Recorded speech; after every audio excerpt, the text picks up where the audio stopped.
Awards.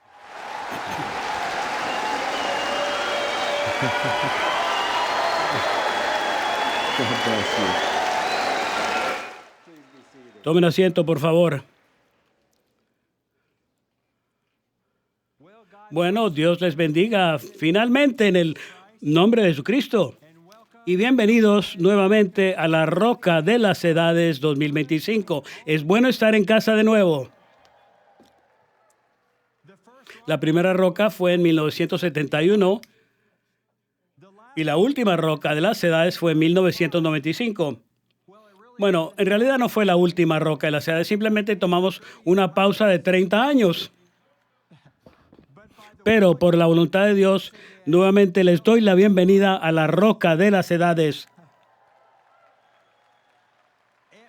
Puede que sea un poco diferente, pero muchas cosas serán similares. Muy bien. ¿Cuántos de ustedes estuvieron en la primera roca en 1971? Algunos por aquí. Sí, muy bien. Pueden mantener la mano alzada. ¿Y alguna de las rocas en los 70? ¿Alguien estuvo ahí? Muy bien. Pueden bajar la mano. ¿Cuántos de ustedes estuvieron en la roca en 1995? Oh, miren eso. Muy bien. Muy bien. ¿Cuántos de ustedes están disfrutando su primera roca de las edades? Eso es maravilloso. Bueno, pueden bajar la mano. La van a necesitar para ir en sus Biblias a Zacarías capítulo 8, por favor. Zacarías, no es difícil encontrarlo. Está hacia el final del Antiguo Testamento tradicional. Zacarías, Malaquías. Luego vienen Mateo, Marcos, Lucas y Juan. ¿Cuál es el propósito de tener la Roca de las Edades?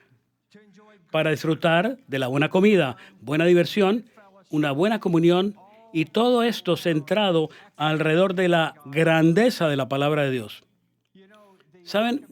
La idea de la Roca de las Edades es algo especial. Y creo que en este momento, esta noche, vamos a ver que la palabra tiene un mayor impacto en nuestras vidas cuando estamos en casa con la palabra y estamos unidos. Pero ¿qué significa estar en casa y dónde está la casa?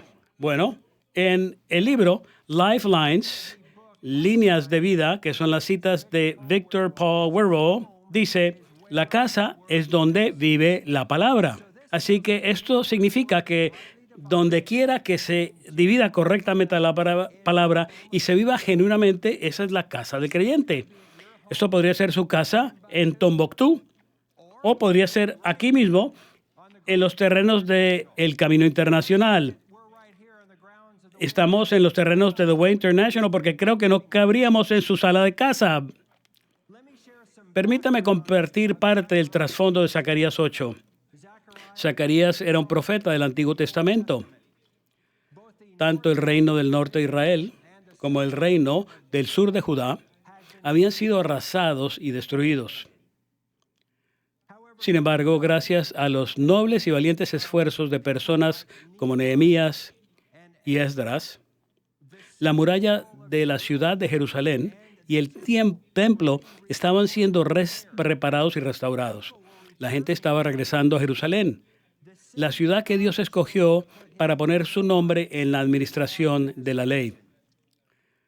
Las palabras del profeta Zacarías que leeremos no solo tuvieron un significado inmediato en ese entonces, sino también tienen un doble significado que aún es futuro. De todos modos, estas verdades continuarán amplificándose para nosotros hoy día a medida que exploramos la idea de es bueno estar en casa de nuevo. Zacarías capítulo 8, vamos a comenzar en el versículo 1.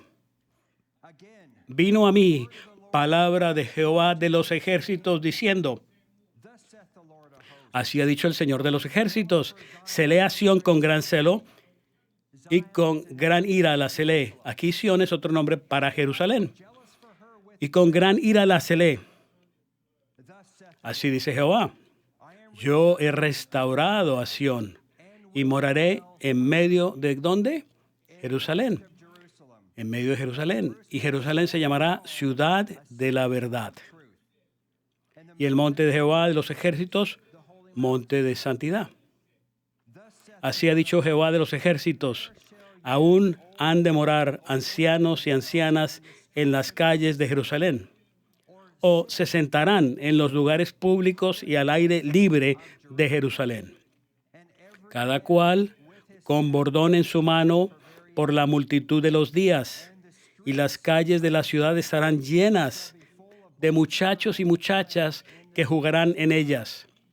Una vez más, las calles eran esos lugares amplios, al aire libre, lugares públicos. Así dice Jehová de los ejércitos: si esto parecerá maravilloso a los ojos del remanente de este pueblo, en aquellos días también será maravilloso delante de mis ojos, dice Jehová de los ejércitos. Así ha dicho Jehová de los ejércitos: he aquí, yo salvo a mi pueblo de la tierra del oriente y de la tierra donde se pone el sol, y los traeré y habitarán en medio de Jerusalén. ¿En dónde? En medio de Jerusalén. Y me serán por pueblo, y yo seré a ellos por Dios, en verdad y en justicia. Él dijo que él habitaría en medio de Jerusalén. Y luego después dice que su pueblo también morarían en medio de Jerusalén. Ahora bien, la central ciertamente no es Jerusalén, y estoy tratando de hacer esa correlación, pero sí es el lugar donde nos estamos reuniendo de manera gozosa hoy. Y aunque esos versículos se refieren a un día y tiempo diferentes, en los próximos días veremos y sentiremos la maravilla que es tener a gente de todas las edades morando aquí con Dios en medio. Y claro está, muchos muchachos y muchachas jugarán en los espacios amplios y al aire libre. Nosotros mismos experimentaremos el gran gozo de estar juntos. Este es un regreso a casa. Es una reunión en familia. Es un tiempo para ponerse al día unos con otros, fortalecer vínculos y ser amados con el amor de Dios. Zacarías 8:8 comenzó con las palabras: y los traeré. Algunas versiones dicen: y los traeré a casa. Por ejemplo, la Biblia amplificada, edición clásica de 1977, dice: y yo los traeré a casa, y habitarán en medio de Jerusalén. Y ellos serán mi pueblo, y yo seré su Dios en verdad, en fidelidad y justicia.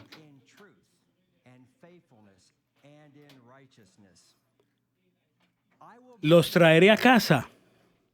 Siempre ha sido el corazón de Dios que su gente esté en casa y more en la verdad, que more en la fidelidad y en la justicia. Y si lo hacen, yo diría que ahí es donde vive la palabra. Vayan a Isaías 58, por favor. Salmos, Proverbios, Eclesiastés, Cantares, Isaías. Isaías 58. Además de ser un lugar de la verdad, fidelidad y justicia, una casa espiritual es donde se manifiesta el amor de Dios y las personas se interesan genuinamente las unas por las otras. Este es el entorno que debemos fomentar y alentar. Vamos a leer Isaías, capítulo 58, comenzando con el versículo número 6. ¿No es más bien el ayuno que yo escogí? Yo, Dios, escogí desatar las ligaduras de impiedad, soltar las cargas de opresión y dejar ir libres a los quebrantados, y que rompáis todo yugo. ¿No es que partas tu pan con el hambriento y a los pobres errantes albergues en casa? Que cuando veas el desnudo lo cubras y no te escondas de tu hermano.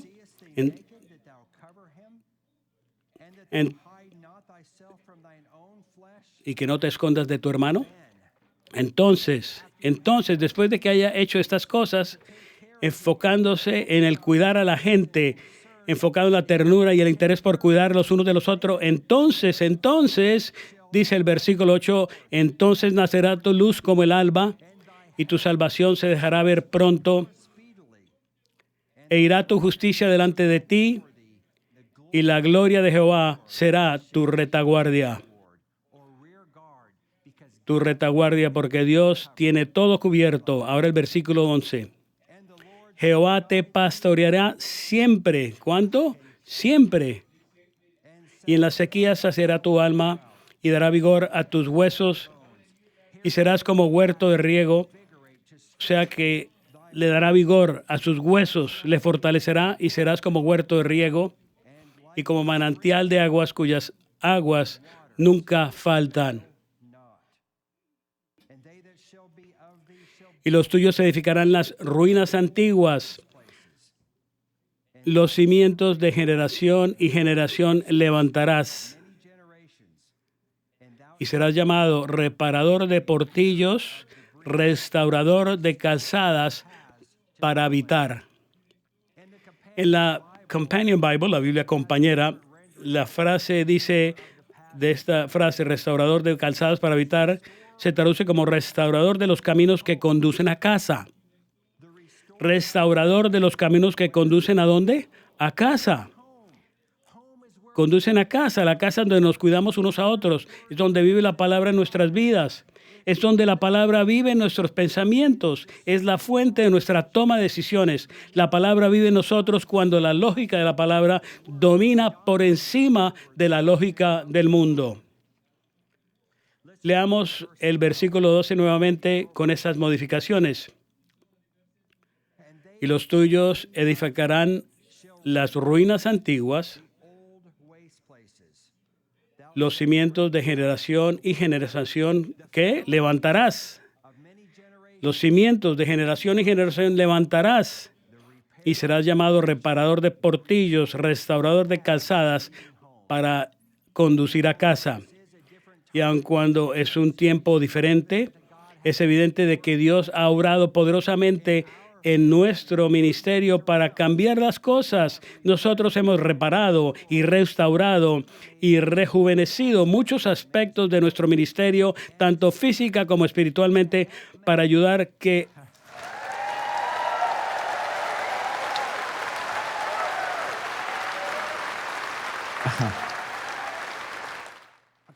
a que el camino internacional sea una hermosa casa construida en la verdad y la fidelidad y en la justicia.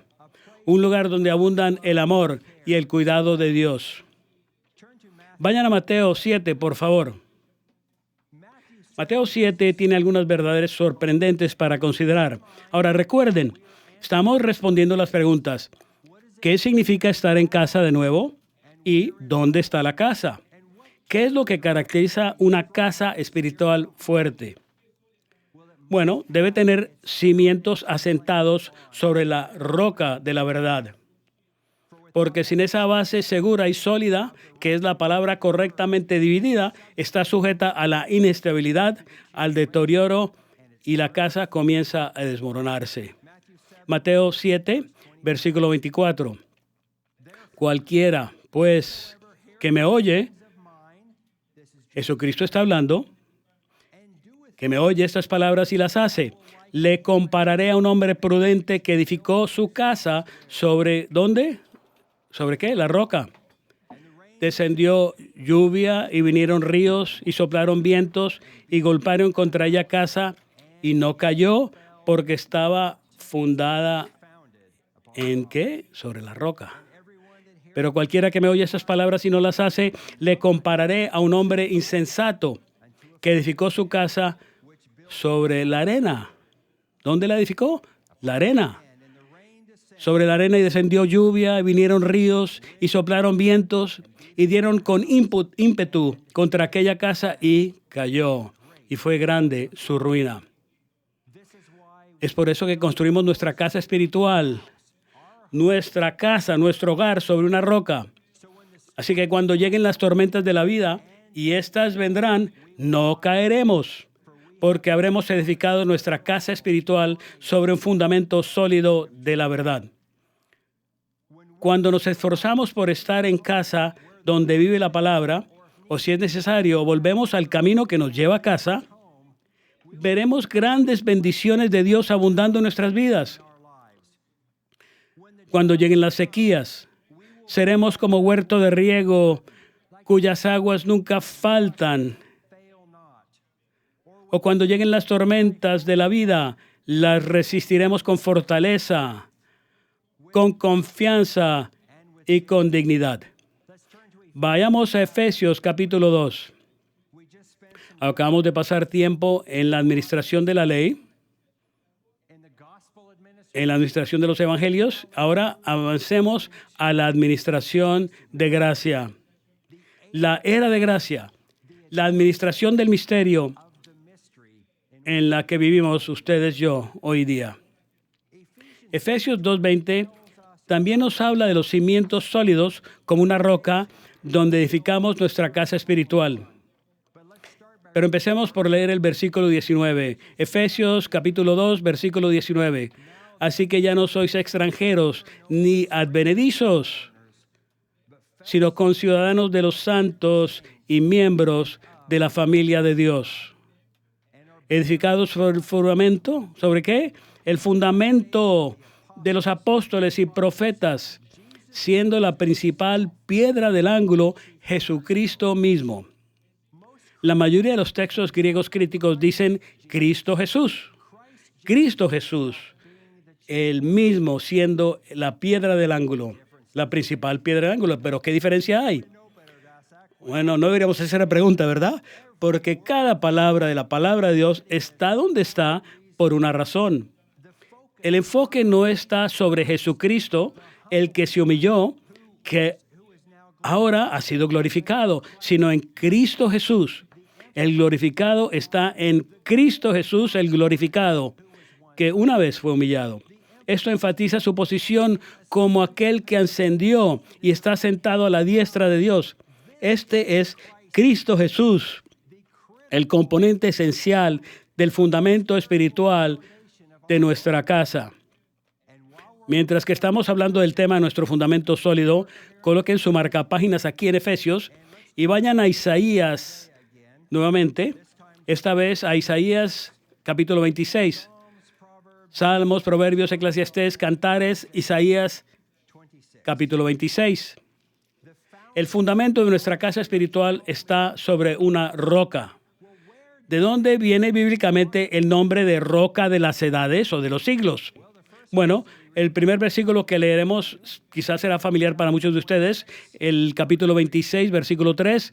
Tú guardarás en completa paz aquel cuyo pensamiento en ti persevera. ¿Por qué? Porque en ti ha confiado. Así es, porque en ti ha confiado. Confiad en Jehová perpetuamente, porque en Jehová el Señor está la fortaleza de los siglos o de las edades. Esta palabra fortaleza en hebreo se traduce más frecuentemente como roca. Jehová el Señor es la roca de los siglos, o como dicen otras traducciones, la roca de las edades. Por ejemplo, The Amplified Bible, la Biblia ampliada, edición clásica de 1987, dice, así que confía en el Señor. Confía en Él, apóyate en Él, espera confiadamente en Él, para siempre, porque el Señor Dios es una roca de los siglos, la roca de las edades. Regresemos a Efesios capítulo 2. Dios es la roca de las edades y Jesucristo es el fundamento, la principal piedra del ángulo. Volvamos a leer el versículo 19. Así que ya no sois extranjeros ni advenedizos, sino conciudadanos de los santos y miembros de la ¿qué? Familia de Dios. Comenzando en el día de Pentecostés, los gentiles, que eran considerados extranjeros y advenedizos para los de Judea, podían renacer y ser también parte de la familia de Dios. Ahora bien, la palabra griega que se traduce de la familia significa que pertenece a una casa. ¿A la casa de quién? La casa de Dios. Dios es nuestro Padre. Todos nosotros somos de la casa de Dios, su familia, y juntos disfrutamos esos privilegios con todos los santos, aquellos que han renacido, a los que Dios ha engendrado. El concepto de que Dios sea nuestro Padre y estar en casa en su familia es muy importante para nosotros. Es por eso que la roca de las edades, en nuestra sesión de la mañana, nuestra serie se enfocará en el tema de nuestro Padre Dios y cada noche estaremos de regreso aquí en la Carpa Grande profundizando nuestro conocimiento de la familia de Dios. Examinemos este término, la familia de Dios, y comparémoslo con la casa de Dios. A veces hemos considerado la casa de Dios como un subconjunto de la familia de Dios. En otras palabras, cuando alguien renace, es parte de la familia de Dios, pero solo aquellos que andan fielmente son partes de la casa de Dios. En 1982, nuestro equipo de investigación determinó que bíblicamente esta distinción entre la familia de Dios y la casa de Dios no era así. También le pedimos a nuestro equipo de investigación actual que le echara un nuevo vistazo a estos términos y estamos de acuerdo. Tal como se usa en las epístolas a la iglesia, los conceptos de la casa de Dios y la familia de Dios son esencialmente lo mismo. Dios es el Padre y es la cabeza de su casa, de su familia. Aun cuando el libro de Efesios está dirigido a los fieles en Cristo Jesús, aquí el contexto describe lo que nuestro Padre Dios hizo, no lo que hacen las personas. La familia de Dios está compuesta por aquellos que renacen, que han nacido en la familia de Dios. Una frase similar a la familia de Dios es la familia de la fe. En Gálatas 6:10 dice, así que, según tengamos oportunidad, hagamos bien a todos y mayormente a los de la familia de la fe. Este versículo también describe a toda la familia, a todos los renacidos, a todos los hijos e hijas de Dios renacidos que tienen la fe común, la fe de la familia. Debemos hacer el bien a todos, ya sean renacidos o no, y debemos hacer el bien mayormente a nuestros hermanos y hermanas espirituales. ¿Recuerdan que leímos esto en Isaías 58? ¿Recuerdan el ayuno que Dios escogió? Ahora bien, la palabra casa todavía puede usarse para referirse a ciertos grupos. Vemos referencias en las epístolas a grupos como la casa de Estéfanas o la casa de Onesíforo. Todavía podemos decir la casa del camino o la casa del personal de trabajo. Pero es importante tener en cuenta cuál es la clasificación que se está utilizando. La palabra comunión sería otro buen término para describir la afiliación de alguien con un grupo específico. Alguien que no tiene comunión con nosotros simplemente no es parte del ministerio del camino. Ahora bien, en la familia de Dios debemos mantenernos unidos y estar unidos por el amor de Dios, el don de Espíritu Santo y su palabra correctamente dividida.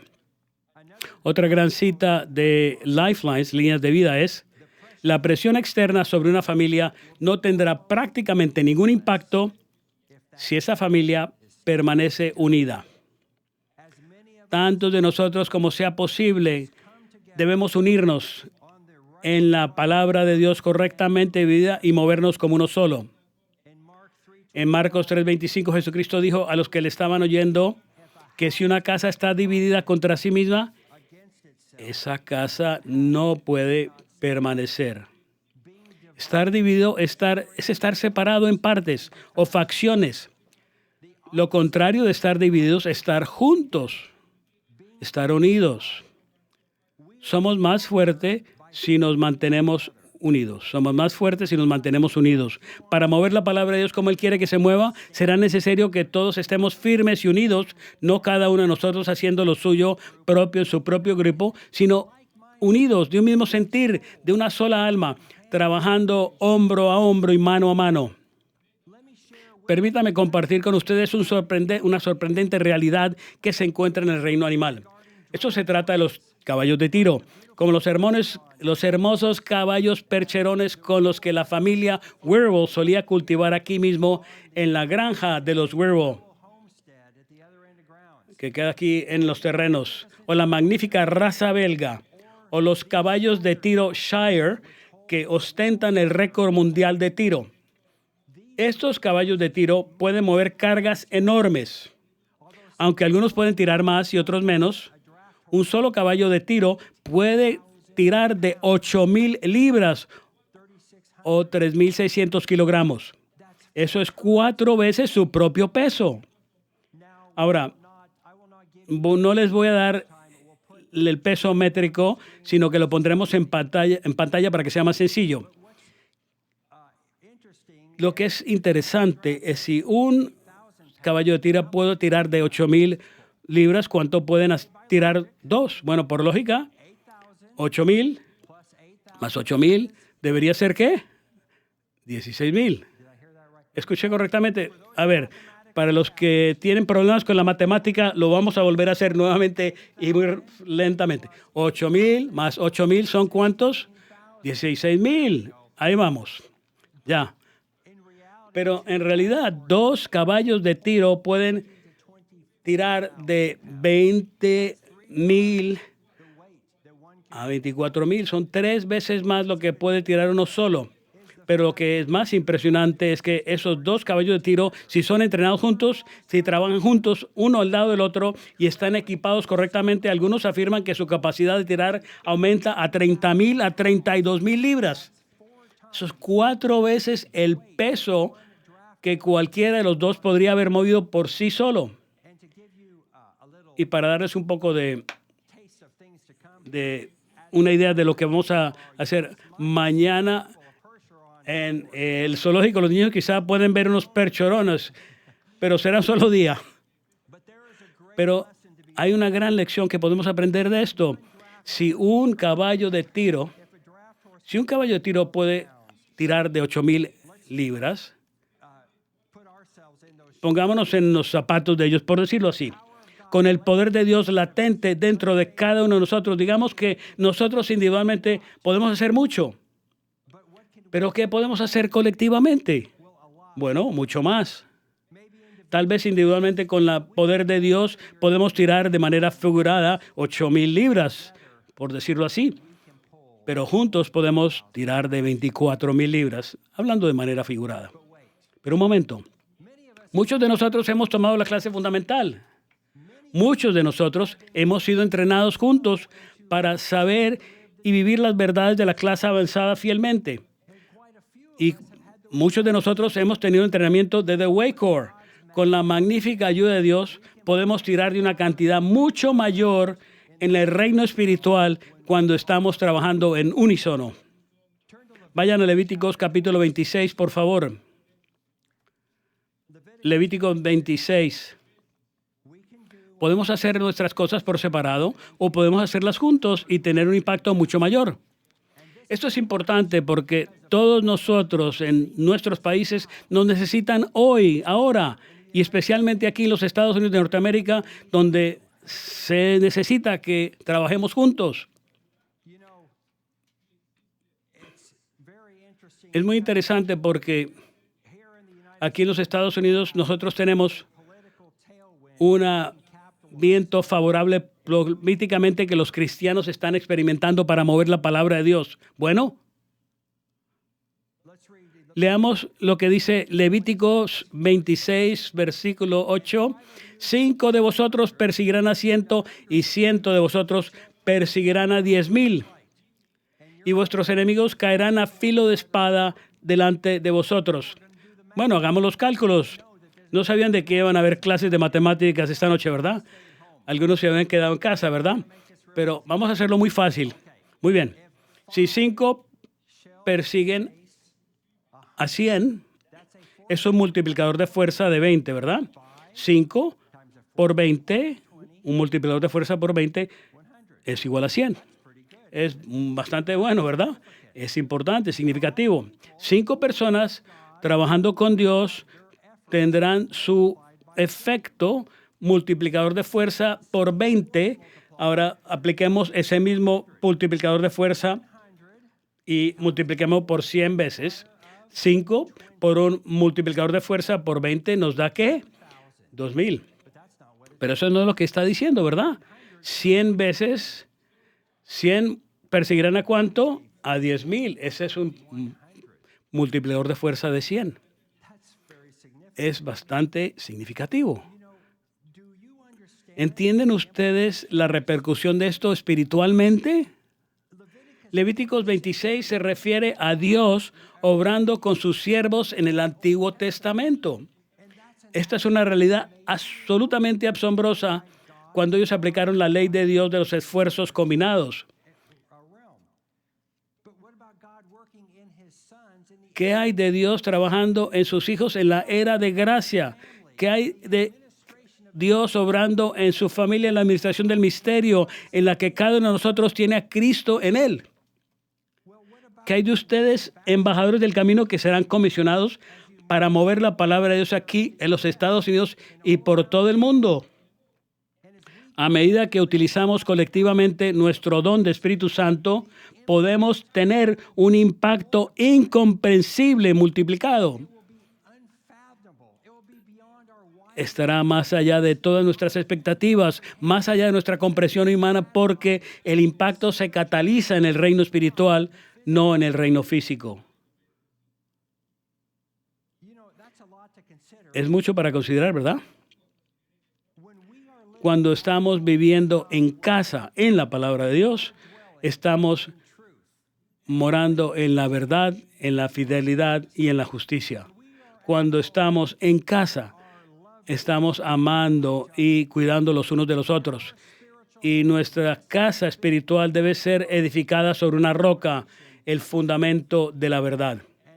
Y esto mejorará la calidad de vida para nosotros y la vida de otros, y mejorará nuestras comunidades y aún nuestro país entero. Pero para que esto sea un movimiento raudo, veloz, lo debemos hacer en unísono y debemos entender la urgencia de los tiempos. Debemos estar firmes juntos, dejando a un lado cualquier herida, cualquier resentimiento, y abrazar el perdón, la amabilidad y la bondad. En nuestra casa espiritual debemos estar bañados en el amor de Dios y debemos estar firmes, sin temor, valientemente para llevar a cabo la voluntad de nuestro Padre. Bueno, así que ahora está muy claro que la casa es donde vive la palabra. La casa tendrá un mayor impacto en nuestras vidas cuando estemos en casa, en la palabra, y cuando tengamos la unidad espiritual. Que esta roca de las edades se esté llena, repleta de bendiciones espirituales y momentos que cambiarán la vida a medida que disfrutamos buena comida, buena diversión, buena comunión, y todo centrado alrededor de la grandeza de la palabra de Dios. Y que la roca de las edades sea inspiradora, fortalecedora y nos dé vigor a medida que nos regocijamos en todo lo que Dios ha hecho para traernos a este momento de nuestras vidas, y que todos nosotros podamos decir: es bueno estar en casa de nuevo. Dios les bendiga.